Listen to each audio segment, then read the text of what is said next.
बच्चे ने बस एक किड स्मार्ट वॉच उठाई, कॉल किया और 1 सेकंड में ही सुंदर सेक्रेटरी घुटनों पर बैठ गई। उसने दोनों हाथों से 7 अरब का एक ब्लैक कार्ड दिया। सारे बड़े लोग शॉक में थे, लेकिन बच्चा बिल्कुल शांत और कूल था। असल में वो बच्चा दिखता तो 7 साल का था, लेकिन हकीकत में वो एक एडल्ट था। कुछ टाइम पहले उसकी सौतेली माँ ने उसे एक ट्रैप में मार दिया था, लेकिन जिस दिन जब उसकी रियल माँ की डेथ हुई थी, उसकी आंख खुलते ही वो वापस अपने 7 साल के टाइम में लौट आया। मरने से पहले माँ ने उसे एक बड़ी इनहेरिटेंस की दी थी और अपने भरोसेमंद असिस्टेंट्स भी उसके हवाले कर दिए थे। अपने बेटे के लिए सब कुछ रेडी करके माँ शांति से चली गई। उसी वक्त सौतेली माँ आई, एक चालाक और मैनिपुलेटिव औरत। उसने बच्चे को धमकाया और जबरदस्ती माँ बुलवाने की कोशिश की, लेकिन बच्चा एकदम अनफेज्ड था। ये देखकर औरत ने खुद का हाथ काट लिया और चिल्लाती हुई निकली, बच्चे पर झूठा इल्जाम लगाते हुए कि उसने उसे मारने की कोशिश की। उसका प्लान था कि ये सब बच्चे के डैड को बताकर उसकी इनहेरिटेंस राइट्स छीन ले, लेकिन बच्चा सब समझ गया और डरने की जगह आराम से एक कॉल किया। उसकी माँ के छोड़े हुए बॉडीगार्ड्स आ गए और पूरे हॉस्पिटल को सील कर दिया गया। सौतेली माँ अभी भी खतरा समझ नहीं पाई और डैड को सब बताने की धमकी देती रही। भूल गई कि इस घर में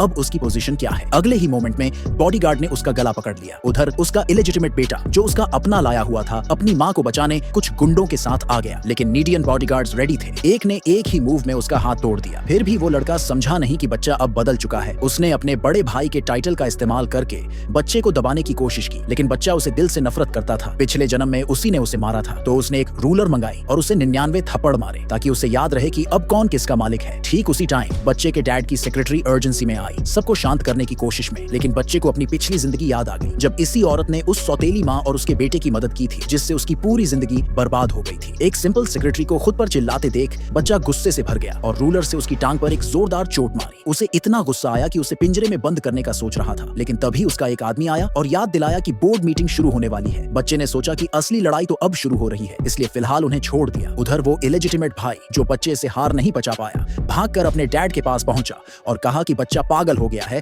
उसने उसकी माँ को मारने की कोशिश की। सेक्रेटरी ने भी उसकी बातों को सपोर्ट किया, कहा कि अब तो वो अपने भाई को मार रहा है और अपनी सौतेली माँ को पॉइजन देने की कोशिश कर रहा है। बाप गुस्से से भर गया। उसे एक आदमी ने बताया कि बच्चा कंपनी में बैड रेपुटेशन कमा चुका है और अगर इमरजेंसी मीटिंग बुलाई जाए तो उसे सीक्रेटली हटाया जा सकता है, लेकिन बच्चा ऑलरेडी सब जानता था। उसने अपनी माँ की छोड़ी हुई सेक्रेटरी को कॉल किया और बोला, लिमिट वाले स्टॉक फ्यूचर्स तुरंत खरीदो। फिर अपने ब्लैक ड्रेस पहने बॉडीगार्ड्स के साथ मीटिंग की तरफ बढ़ा। जैसे ही एंट्री के पास पहुंचा, उसका वही इलेजिटिमेट भाई रास्ता रोक कर बोला, तुझे अंदर जाने का कोई हक नहीं। इतना ही नहीं, सब डायरेक्टर भी आ गया और बच्चे पर चिल्लाने लगा, लेकिन बॉडीगार्ड ने उसे एक जोरदार स्लैप मारा बिना कुछ सोचे। और उसी वक्त मीटिंग टाइम से पहले ही शुरू हो गई थी। सारे शेयर होल्डर्स पहले से ही उस हरामी भाई द्वारा खरीद लिए गए थे और उसे न्यू हेयर बनाने की तैयारी थी, लेकिन जैसे ही सेक्रेटरी रिजल्ट अनाउंस करने जा रही थी, बच्चा ठंडी सीरियस एक्सप्रेशन के साथ अंदर दाखिल हुआ।